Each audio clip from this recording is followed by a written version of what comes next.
Salam, saudara-saudara yang dikasihi Tuhan. Jumpa lagi dalam pelayanan mimbar GKMI Eklesia. Dan hari ini kita memasuki ibadah awal tahun dan di dalamnya kita masuk dalam sakramen perjamuan kudus. Saudara-saudara, sebelum kita mendengarkan firman Tuhan, kita berdoa terlebih dahulu. Bapa kami yang di surga, terima kasih hari demi hari Engkau sudah memimpin kami, bulan demi bulan Tuhan, Engkau juga memimpin kami dan kami boleh masuki tahun yang baru. Kami percaya Tuhan memberikan berkat-berkat yang baru. Tuhan akan menaruh visi dalam hidup kami secara baru. Dan kami juga mempunyai relasi yang baru bersama dengan Tuhan. Dan hidup kami pun semakin diperbarui dengan firman Tuhan.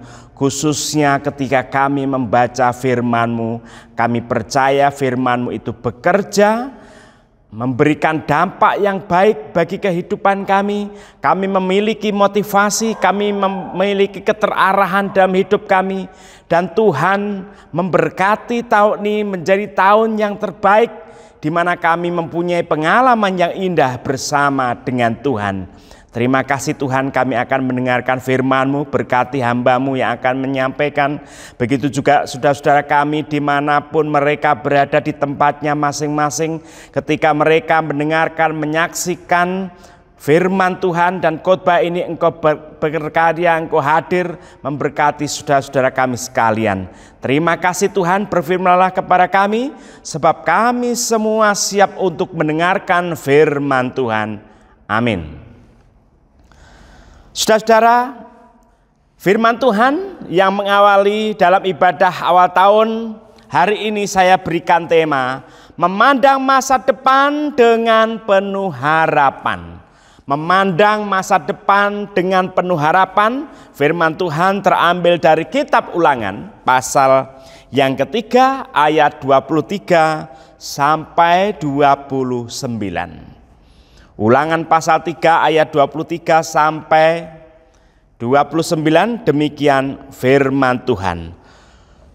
Musa tidak diperkenankan memasuki tanah Kanaan. Juga pada waktu itu aku mohon kasih karunia daripada Tuhan. Demikian, ya Tuhan Allah, Engkau telah mulai memperlihatkan kepada hamba-Mu ini kebesaran-Mu dan tangan-Mu yang kuat. Sebab Allah manakah di langit dan di bumi yang dapat melakukan perbuatan perkasa seperti Engkau? Biarlah aku menyeberang dan melihat negeri yang baik yang di seberang sungai Yordan, tanah pegunungan yang baik itu dan gunung Lebanon. Tetapi Tuhan murka terhadap aku oleh karena kamu dan tidaklah mendengarkan permohonanku. Tuhan berfirman kepadaku, cukup, jangan lagi bicarakan perkara itu dengan aku. Naiklah ke puncak gunung Pisga dan layangkanlah pandanganmu ke barat, ke utara, ke selatan dan ke timur, dan lihatlah baik-baik, sebab sungai Yordan ini tidak akan kau seberangi. Dan berilah perintah kepada Yosua, kuatkan dan teguhkanlah hatinya, sebab dialah yang akan menyeberang di depan bangsa ini, dan dialah yang akan memimpin mereka sampai mereka memiliki negeri yang akan kau lihat itu. Demikianlah kita tinggal di lembah di tentangan Bet Peor. Saudara-saudara, sampai sedemikian jauh pembacaan firman Tuhan. Yang berbahagia adalah kita yang hari demi hari membaca, merenungkan, mendengarkan firman Tuhan. Terlebih lagi melakukannya di dalam kehidupan nyata sehari-hari. Haleluya. Saudara, memandang masa depan dengan penuh harapan. Ini merupakan motivasi kita, semboyan kita atau passion kita di awal tahun. Bagaimana kita akan menjalani tahun 2022 ini dengan menatap penuh harapan. Bukan pesimis, bukan loyo, tidak semangat, tetapi penuh harapan. Saudara, mengapa saya katakan demikian? Saya telah membaca beberapa pendapat para ahli berkaitan dengan pandemi yang berlangsung, saudara-saudara, bahwa pada tahun 2022 menurut para ahli adalah tahun transisi. Tahun di mana kita akan mendapati bahwa vaksinasi itu sudah jalan. Kemudian dan pada tahun ini saudara, obat untuk virus corona itu sudah beredar luas. Dan tahun depan direncanakan bahkan didengungkan oleh WHO sekalipun menjadi tahun di mana manusia seluruh bumi itu akan berdamai, hidup normal dengan virus corona. Jadi saudara-saudara, menurut pandangan para ahli sudah ada kejelasan bahwa tahun ini adalah tahun transisi. Tahun transisi itu harus dilalui dengan hati-hati, bukan dengan gegabah. Tahun transisi itu harus dilewati dengan perhitungan yang baik, dengan persiapan yang baik. Dan tentunya kita sebagai orang beriman itu menjalani tahun 2022 sebagai tahun transisi ini dengan penyertaan Tuhan. Saudara-saudara, ini menjadi optimisme kita bersama. Dan dalam masa transisi ini orang Israel juga pernah merasakan mereka berada di dalam titik transisi. Bagaimana mereka itu keluar dari Mesir, kemudian mereka itu berputar-putar berkutat di padang gurun selama 40 tahun, lalu mereka sampai pada satu titik berkumpul di tepi sungai Yordan. Disitulah mereka tidak langsung menyeberang, tetapi Tuhan itu mempersiapkan momen itu sebagai sebuah transisi, sebuah persiapan, sebuah perhitungan yang harus benar-benar matang, di mana mereka akan melakukan tindakan yang selanjutnya. Saudara-saudara, tepi sungai Yordan itu mereka harus tahu tentang siapa dirinya. Mereka harus tahu siapa Allah Yahweh itu, dan mereka itu harus tahu apa yang ada di seberang sungai Yordan itu. Jadi mereka saudara-saudara harus benar-benar duduk di hadapan Musa, mereka mendengarkan perkataan Musa, dan mereka benar-benar merenungi dengan baik-baik bahwa apa yang terjadi, peristiwa-peristiwa masa lalu itu menjelaskan keberadaan orang Israel saat itu. Dan mereka itu harus merenungkan baik-baik apa yang dikatakan Musa saat itu. Lalu perkataan Musa yang adalah berasal dari Tuhan itu menjadi motivasi, menjadi semangat mereka, menjadi pendorong yang kuat bagi mereka untuk memasuki tanah perjanjian. Lalu apa yang dikatakan Musa yang menjadi pengajaran bagi gereja hari-hari ini, saudara? Mari kita mencermati apa yang dikatakan oleh Musa sebagai abdi Tuhan itu. Musa mengajak orang Israel dan kita sekalian untuk mencermati firman Allah yang disampaikannya berkaitan dengan bagaimana mereka berada di dalam masa transisi itu. Saudara-saudara, ada 3 hal yang perlu kita cermati bersama. Yang pertama adalah orang yang dikasihi Tuhan.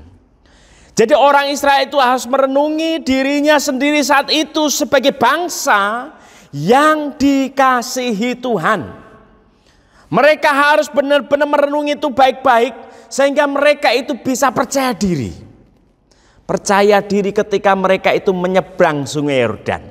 Saudara-saudara, orang yang tidak dikasihi, pribadi-pribadi yang dibenci, pribadi-pribadi yang dibuli, pribadi-pribadi yang tidak dikehendaki tetapi selalu ditolak, besar kemungkinan orang seperti itu masa depannya itu menjadi pribadi-pribadi yang rendah diri, pribadi yang minder. Bahkan orang ini bisa menjadi pribadi-pribadi yang tidak punya masa depan, tidak pernah memikirkan masa depan karena mendapatkan citra yang buruk. Tetapi Musa mengajarkan kepada orang Israel bahwa mereka ada biji mata Tuhan. Mereka adalah bangsa yang dikasihi Tuhan. Mereka orang yang dikasihi Tuhan, dengan demikian orang yang dikasihi Tuhan, perlindungan Tuhan, pemeliharaan Tuhan, penyelenggaraan ilahi yang diberikan kepada bangsa Israel itu mengikutinya. Jadi kalau orang itu dikasihi, berarti dia juga dilindungi, dipelihara, dan dicurahkan segala kebaikan kepada orang yang dikasihi itu. Dengan demikian orang Israel itu mendapatkan sebuah citra diri yang baik, bahwa mereka adalah orang-orang yang dikasihi. Ini membuktikan bahwa Allah itu menginginkan umatnya mengalami kemenangan, mengalami pengharapan, menghadapi hal-hal yang baik, kelimpahan, kesuksesan, dan semua berkat-berkat Tuhan itu bisa dirasakan ketika mereka meyakini dirinya adalah orang yang dikasihi Tuhan. Saudara-saudara, apakah orang Israel itu tidak punya cacat sehingga mereka mendapatkan kasih sayang Tuhan? Mereka memiliki banyak hal-hal yang negatif. Bangsa Israel itu ada bangsa yang tegar tengkuk. Mereka itu suka melanggar. Tetapi Musa di dalam perjalanannya, dia pun mempersiapkan bangsa Israel pada masa transisi, saudara, supaya mereka meyakini mereka adalah orang yang dikasihi Tuhan. Dengan demikian mereka itu dilindungi, mereka dipelihara, mereka diberikan kelimpahan, diberikan segala kebaikan, dan mereka itu diberikan kemenangan ketika mereka menumpas atau menaklukkan bangsa-bangsa yang mencoba menghalangi rencana Tuhan. Saudara, pada awal tahun ini saya rindu untuk mengingatkan kembali kepada kita, siapapun saudara, seberapa gelap masa lalu saudara, saudara punya kebiasaan buruk apapun itu, saudara itu mempunyai citra diri yang buruk atau citra diri yang narsis atau orang yang berlebihan atau orang yang minder, saudara-saudara, saya mau katakan saudara adalah orang yang dikasihi Tuhan. Saudara menjadi biji mata Tuhan. Saudara menjadi pusat curahan kebaikan serta berkat-berkat Tuhan. Oleh karena itu marilah kita mengawali tahun ini dengan segala yang baik dari Tuhan. Orang Israel dinasihatkan oleh Musa supaya mereka benar-benar merenungi jati dirinya sebagai orang, sebagai bangsa yang dikasihi Tuhan. Kita pun juga begitu. Marilah mengawali tahun melangkah di dalam sebuah citra diri yang baik, dengan konsep rohani yang benar, dengan bentuk-bentuk ketaatan diri yang menyatakan bahwa kita itu adalah orang yang dikasihi Tuhan. Ada loh orang itu ketika melihat tubuhnya, mereka ketika bercermin, dia mengutuki Tuhan. Mengapa Tuhan aku seperti ini? Mengapa Tuhan aku menerima peristiwa-peristiwa yang traumatis di tahun lalu? Sehingga dia memasuki tahun itu penuh dengan pertanyaan bersama dengan Tuhan. Memasuki awal tahun dengan penuh kebingungan. Dan ini sebenarnya tidak seharusnya. Siapapun saudara, saudara dikasihi Tuhan. Percayalah saudara-saudara. Itulah yang pertama, orang yang dikasihi Tuhan. Yang kedua adalah harus yakin bahwa orang Israel itu adalah orang yang harus memuliakan Tuhan. Orang yang harus memuliakan Tuhan. Di sini Musa menekankan pentingnya melihat kembali kepada masa lalu. Masa lalu memang tidak gampang berlalu. Ada hal-hal di masa lalu yang bisa mendapatkan dampak positif, dampak kebaikan kepada kita hari ini. Musa mengingatkan kembali orang Israel tentang karya-karya Tuhan di masa lalu. Dikatakan di sini saudara-saudara bahwa Musa itu mendapatkan perjumpaan yang luar biasa dengan Tuhan Allah yang Maha Kuasa. Di sini dikatakan di ayat 24, engkau telah mulai memperlihatkan kepada hambamu ini kebesaranmu dan tanganmu yang kuat. Sebab Allah manakah di langit dan di bumi yang dapat melakukan perbuatan perkasa seperti engkau? Saudara-saudara, di sini Musa menyampaikan kepada orang Israel bagaimana karya-karya Allah. Saudara, Musa ini tokoh yang luar biasa. Dihitung-hitung umurnya itu 120 tahun. Dan dia memiliki 3 tahap kehidupan yang bisa saling melengkapi. Tahap pertama 40 tahun dia berada di Mesir. Dia menjadi putra mahkota. Dia menjadi orang yang benar-benar dipuja dan layak menerima warisan kerajaan Mesir. Hidupnya penuh dengan kemuliaan. Enak melulu saudara. Tetapi ketika dia melarikan diri dari Mesir, dia masuk ke dalam fase kehidupan 40 tahun lagi, di masa-masa yang penuh dengan penggembalaan, penuh dengan penderitaan. Dia digembleng sedemikian rupa, dipersiapkan Tuhan sedemikian rupa, dengan proses yang rumit, berliku dan susah. Prosesnya itu sulit, saudara-saudara. Dan biasanya kalau proses-proses gini orang itu gak senang. Mari kita mulai berproses. Paling orang itu gak suka seperti itu. Tetapi Musa dibawa Tuhan di dalam proses yang tidak mudah. Dan disitulah dia disiapkan Tuhan menjadi seorang leader. Dan dalam prosesnya menjadi seorang gembala itulah dia berjumpa dengan Tuhan. Ketika dia melihat semak-semak terbakar, tapi semak-semak ada apinya tapi tidak terbakar, lalu Tuhan memperkenalkan dirinya. Di situ dia mengalami perjumpaan yang luar biasa. Setelah itu dia digembleng sedemikian rupa dengan keadaannya orang yang minder. Tetapi Tuhan menyerahkan Musa sebagai pemimpin untuk membawa bangsa Israel keluar dari Mesir. Setelah keluar dari Mesir sampai mati, saudara, berputar-putar terus membimbing bangsa Israel yang tegar tengkuk, suka marah, dan beberapa kali dia diancam untuk dibunuh. Itu selama 40 tahun, saudara-saudara. Jadi 40 tahun dia itu di Mesir, 40 tahun dia digembleng menjadi seorang gembala, 40 tahun dia berada di padang gurun dengan memimpin bangsa Israel dengan sedemikian susahnya, beratnya, saudara, dengan tantangan yang begitu berat. Tetapi akhirnya dia pun mendapatkan pengalaman rohani yang luar biasa. Diungkapkan di sini, tidak ada Allah selain engkau.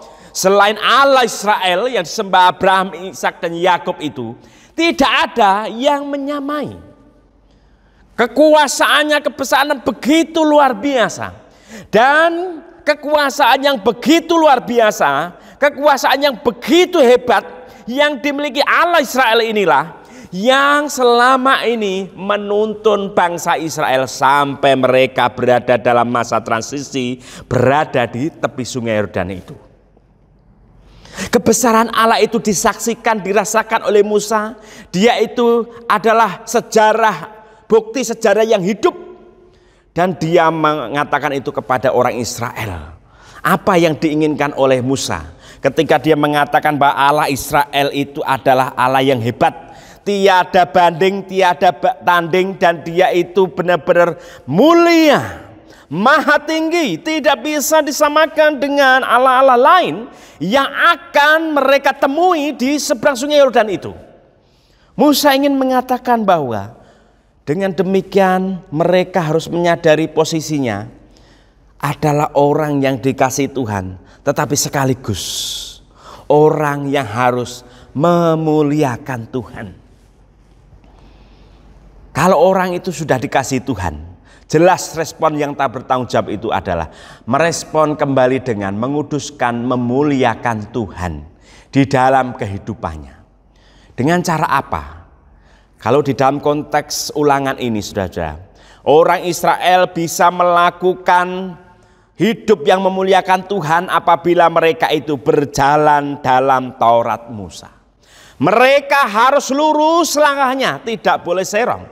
Tiap hari, tidak ada waktu, mereka itu harus benar-benar mengatakan, ya, mengatakan kebaikan demi kebaikan karya-karya Tuhan, mengatakan Taurat Musa dalam kondisi apapun tanpa pernah berhenti. Jadi tiada hari tanpa mengatakan Taurat Musa itu. Dari situlah mereka bisa hidupnya itu memuliakan Tuhan. Hidupnya itu benar-benar berkenan di hadapan Tuhan, dan hidupnya itu benar-benar berada di dalam jalan yang Tuhan sudah sediakan melalui Taurat Musa. Saudara-saudara, awal tahun adalah awal bagaimana kita itu mempunyai komitmen. Apa komitmen kita hari ini? Yang penting kita itu komitmen, ya. Setelah itu komitmen itu benar-benar kita lakukan sedikit demi sedikit. Walaupun di tengah-tengah nanti kita mulai lesu untuk melakukan komitmen itu, ya itu urusan lain. Tetapi minimal kita itu punya komitmen, memilih satu cara untuk memuliakan Tuhan. Mungkin saja saudara-saudara memilih, saya memiliki tema atau komitmen tahun ini berbicara tentang ketekunan. Ya boleh, tekun di dalam beribadah. Memiliki ketekunan dalam melakukan hal-hal yang baik. Memiliki ketekunan di dalam melakukan perpuluhan. Ketekunan di dalam memberikan janji iman. Ketekunan di dalam memberikan waktu bagi anak. Ketekunan di dalam mendampingi anak-anak di dalam belajar. Memberikan waktu yang lebih baik bagi keluarga. Benar-benar mengatur sedemikian rupa dengan baik, dengan tekun tentang keuangan rumah tangga. Tentang usaha. Atau kita punya komitmen ingin menyumbangkan hal-hal yang baik kepada orang-orang tertentu. Atau kita itu punya komitmen tekun mendoakan 1 atau 2 jemaat setiap malam. Silakan saudara-saudara. Itu adalah salah satu bentuk bagaimana saudara itu bisa memuliakan Tuhan. Melalui hal-hal kecil itu, kalau itu dilakukan dengan tekun setiap hari, itu akan berdampak. Saudara-saudara, marilah kita mengawali tahun ini dengan komitmen memilih salah satu cara yang baik, salah satu cara yang benar-benar mengagungkan Tuhan, salah satu cara yang benar-benar memuliakan Tuhan. Dan kita lakukan dengan tekun hari lepas hari, sedikit demi sedikit, selangkah demi selangkah. Jangan pernah mundur. Ingatlah kura-kura, saya punya peliharaan kura-kura. Kura-kura itu jalannya pelan. Tapi saya tidak pernah melihat kura-kura saya itu jalannya mundur. Dan dia tidak pernah berhenti. Ya pelan, tapi terus berjalan. Ya itulah yang harus kita perjuangkan. Proses seperti inilah yang harus kita ikuti kalau kita itu tekun memuliakan Tuhan. Tadi kan salah satu contoh aja ketekunan. Mungkin saudara mempunyai komitmen tahun ini adalah kasih. Saya akan melakukan mengasihi siapa saja dengan cara saya sendiri. Mungkin saudara akan di dalam sosial media akan menulis tentang kebaikan setiap hari. Di tengah hoak, di tengah berita yang gak jelas, saya merasa terpanggil untuk menulis status-status dalam sosial media dengan hal-hal yang baik sesuai dengan ayat-ayat firman Tuhan. Itu juga bagian, saudara. Banyak cara yang sudah sediakan Tuhan. Maka tahun ini di awal tahun marilah kita itu membuka mata pikiran hati kita untuk melihat visi yang Tuhan sudah taruh di tahun ini kepada saudara pribadi lepas pribadi. Itulah saudara-saudara yang kedua, orang yang harus memuliakan Tuhan. Yang ketiga, orang yang memiliki masa depan. Orang yang memiliki masa depan. Saudara-saudara, di sini Musa memberikan gambaran secara singkat tentang kebesaran Tuhan. Dan ini menjadi sebuah pegangan bagi orang Israel, bahwa mereka adalah orang-orang yang memiliki masa depan. Hal ini perlu ditekankan oleh Musa. Karena apa? Ini adalah generasi kedua yang sedang duduk di tepi sungai Yordan, yang saat itu mereka sedang mendengar Musa berbicara itu. Mereka adalah generasi kedua yang tidak tahu menahu bagaimana kondisi hidup ada di Mesir. Orang yang dari Mesir yang dibawa oleh Musa itu saudara-saudara, yang masuk ke tanah Kanaan, yang mampu menyeberang sungai Yordan itu cuma 2, yaitu Yosua dan Kaleb. Yang lain sudah meninggal. Yang menyertai Yosua dan Kaleb itu adalah anak cucu orang-orang yang sudah meninggal itu. Dengan demikian mereka itu harus didrill, mereka itu benar-benar diberikan pengajaran yang ketat. Perlu diulangi lagi tentang Taurat Musa. Perintah-perintah Tuhan yang sudah diberikan kepada generasi-generasi terdahulu itu ditekankan lagi kepada mereka, maka disebut kitab ulangan. Ya benar, memang kitab ulangan. Karena Musa di sini mengulang apa yang sudah diberikan kepada orang atau umat Israel sebelumnya. Ini modelnya secara gampangnya itu adalah katekisasi, begitu ya. Mereka diberikan katekisasi ulang supaya ketika mereka masuk tanah Kanaan, mereka sudah siap mental spiritual. Tidak asal-asalan, saudara-saudara. Nah, di sini mereka dibekali bahwa mereka itu punya masa depan. Mereka memiliki masa depan. Masa depan mereka itu penuh dengan kelimpahan, bukan masa depan yang penuh dengan penderitaan. Kalau istilah kerennya hari ini, hidup mereka itu penuh dengan kesuksesan. Istilah pasarnya kan gitu ya. Mereka tidak akan mengalami keterpurukan. Dan di sini ditekankan lagi bahwa kondisi alam mereka itu berbeda. Saudara, mereka 40 tahun di padang gurun ya. Mereka itu tidak tahu di Israel itu isinya apa. Di tanah Kanaan itu isinya apa, tidak tahu. Tetapi di sini di dalam kitab Ulangan diceritakan secara detail kondisi alamnya itu bagaimana. Kondisi keadaan suku-sukunya itu bagaimana. Di sini mereka dipersiapkan sedemikian, diberikan strategi oleh Tuhan. Maka mereka dinyatakan mereka adalah orang yang memiliki masa depan. Saudara, Tuhan yang berfirman kepada orang Israel di tepi sungai Yordan itu, saudara. Allah yang berfirman itu adalah Allah yang berfirman kepada kita, saudara dan saya hari ini, yang menyatakan bahwa kita adalah orang-orang yang memiliki masa depan. Kita bisa memenangkan masa depan. Harapan itu sudah ada dan harapan itu tidak pernah hilang. Sejauh kita berpegang kepada Tuhan, maka Tuhan akan berfirman kepada kita bahwa kita adalah orang-orang yang berkemenangan. Kita bisa memenangkan masa depan. Kita memasuki masa depan dengan penuh harapan, bukan ragu-ragu, karena ada Tuhan yang ada di depan. Karena Tuhan yang sudah masuki waktu itu, karena Tuhan itu sudah memimpin berada di depan, karena Tuhan sudah memberikan firman-Nya dan Tuhan sudah memberikan janji-janjinya dan penyertaannya itu tidak pernah undur dari kita. Ini cukup untuk membuat sebuah jaminan, asuransi bahwa kita itu memiliki masa depan yang penuh dengan harapan, penuh dengan kemenangan, penuh dengan kebaikan. Saudara, penuh dengan kesuksesan dan penuh hal yang kita rindukan, kita akan dapatkan di masa depan ini. Saudara-saudara, marilah kita mengawali hari-hari kita itu dengan optimis. Saya kadang menggambarkan Tuhan itu berada dalam masa transisi. Ketika saya membayangkan orang Israel duduk di sungai Yordan itu, mereka itu di-briefing oleh Tuhan. Mereka itu diberikan katekisasi. Dan mereka itu dikuatkan. Nyali mereka yang ciut untuk menyeberang sungai Yordan dikuatkan. Mereka yang gentar dibuat berani.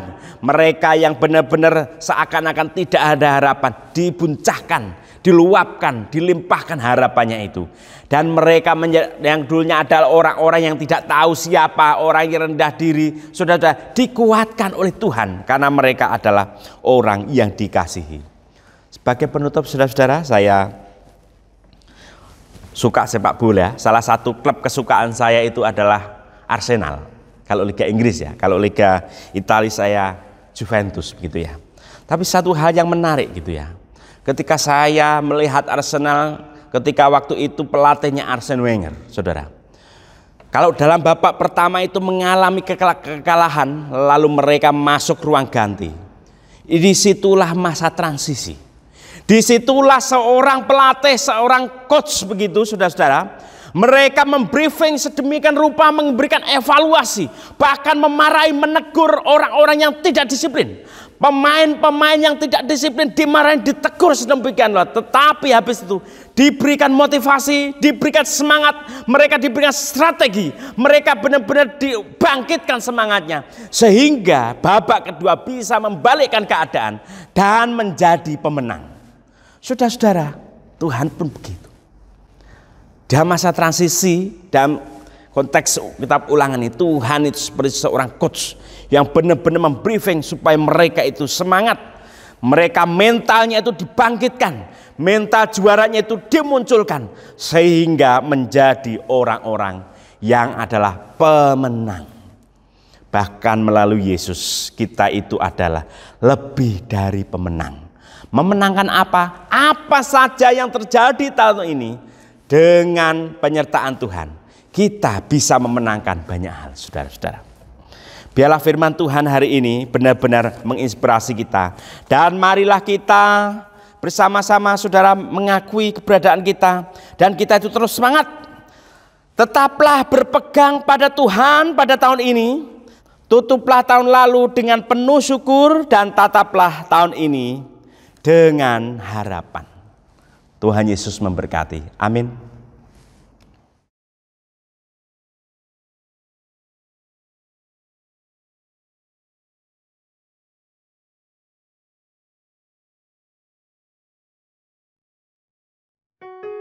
Saudara-saudara yang dikasihi Tuhan Yesus, kita bersyukur hari ini. Di awal tahun ini kita diberikan kesempatan untuk ambil bagian di dalam sakramen perjamuan kudus.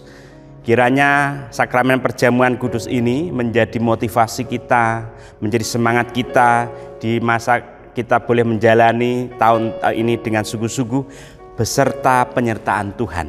Saudara-saudara, sebelum kita melanjutkan liturgi sakramen perjamuan kudus ini, beberapa hal pengantar yang bisa saya sampaikan adalah berikut ini. Saudara-saudaraku yang terkasih, Tuhan Yesus telah berfirman, marilah kepadaku semua yang letih lesu dan berbeban berat, aku akan memberi kelegaan kepadamu. Matius 11 ayat 28. Sakramen perjamuan kudus ini disediakan bagi mereka yang sungguh-sungguh mengakui bahwa dirinya berdosa dan mau bertobat untuk menyerahkan hidupnya pada pemeliharaan ilahi. Saudara telah menyatakan sebagai murid Yesus Kristus melalui sakramen baptis. Datanglah, ambillah perjamuan Tuhan dengan iman dan kuatkanlah dirimu melalui persekutuan di dalam tubuh Kristus sambil mengucap syukur. Nah, bagi saudara-saudara yang belum mengaku percaya kepada Yesus Kristus dan belum dibaptis, maka bagi saudari persilahkan segera mengikuti kelas katekisasi dan setelah dibaptis baru ikut mengambil perjamuan kudus. Sakramen perjamuan kudus ini juga disediakan bagi saudara-saudara yang telah dibaptis dan menjadi warga gereja lain, di mana pada kesempatan hari ini saudara-saudara berbakti bersama dengan kami baik secara offline maupun online. Firman Tuhan berkata, sebab setiap kali kamu makan roti ini dan minum cawan ini, kamu memberitakan kematian Tuhan sampai Ia datang. Jadi barang siapa dengan cara yang tidak layak makan roti dan minum cawan Tuhan, ia berdosa terhadap tubuh dan darah Tuhan. Karena itu hendaklah tiap-tiap orang menguji dirinya sendiri, dan baru sesudah itu ia makan roti dan minum dari cawan itu. Karena barang siapa makan dan minum tanpa mengakui tubuh Tuhan, ia mendatangkan hukuman atas dirinya. 1 Korintus pasal 11 ayat 26 sampai 29. Saya undang jemaat sekalian untuk bangkit berdiri. Kita akan berdoa dalam doa pengakuan dosa. Mari kita berdoa. Allah yang makasih, dengan segala kerendahan hati, sebelum kami menghampiri meja perjamuan-Mu ya Tuhan, kami datang dengan membawa segala pergulatan batin kami. Kami menyadari bahwa kami telah berdosa terhadap Engkau dan sesama. Maka kiranya melalui perjamuan kudus ini ya Tuhan, hidup kami diperdamaikan melalui penebusan Yesus Kristus. Amin.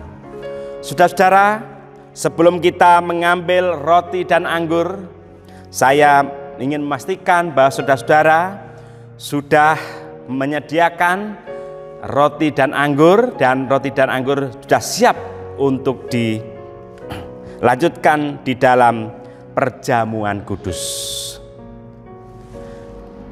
Mari kita berdoa untuk roti dan anggur.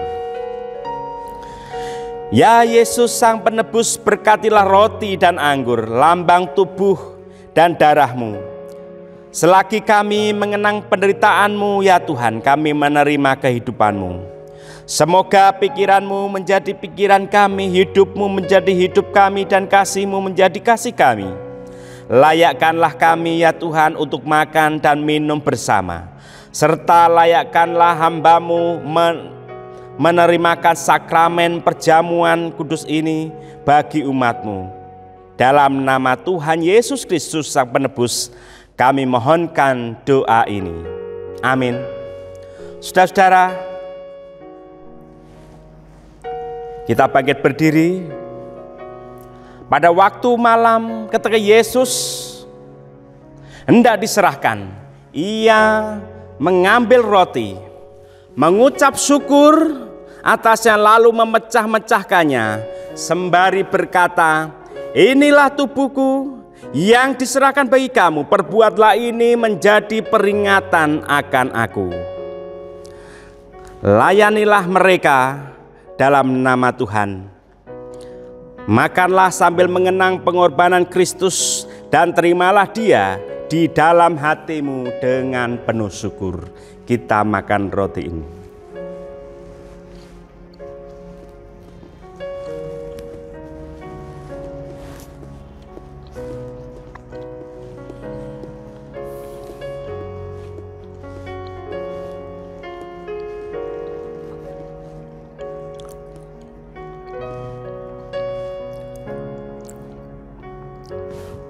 Selanjutnya saudara-saudara, sesudah makan Yesus mengambil cawan, lalu berkata, "Cawan ini adalah perjanjian baru yang dimeteraikan oleh darahku. Perbuatlah ini menjadi peringatan. Perbuatlah ini setiap kali kamu meminumnya menjadi peringatan akan aku." Mainlah, layanilah mereka dalam kasih, minumlah anggur ini sambil mengenang pengorbanan Kristus dan terimalah Dia di dalam hatimu dengan syukur.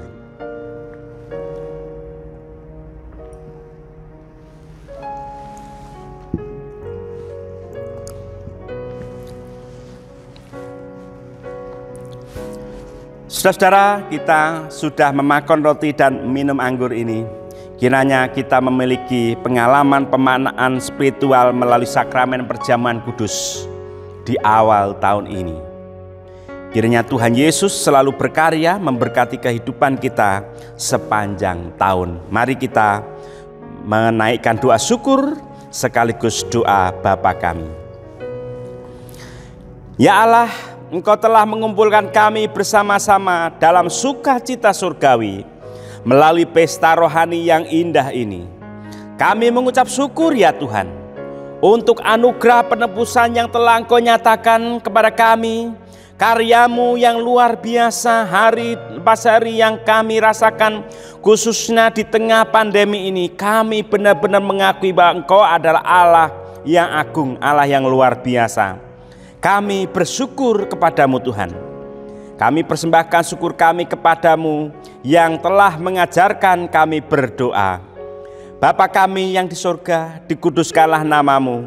Datanglah kerajaanmu, jadilah kehendak-Mu di bumi seperti di surga. Berikanlah kami pada hari ini makanan kami yang secukupnya, dan ampunilah kami akan kesalahan kami, seperti kami juga mengampuni orang yang bersalah kepada kami. Dan janganlah membawa kami ke dalam pencobaan, tetapi lepaskanlah kami daripada yang jahat. Karena Engkaulah yang empunya kerajaan dan kuasa dan kemuliaan sampai selama-lamanya. Amin.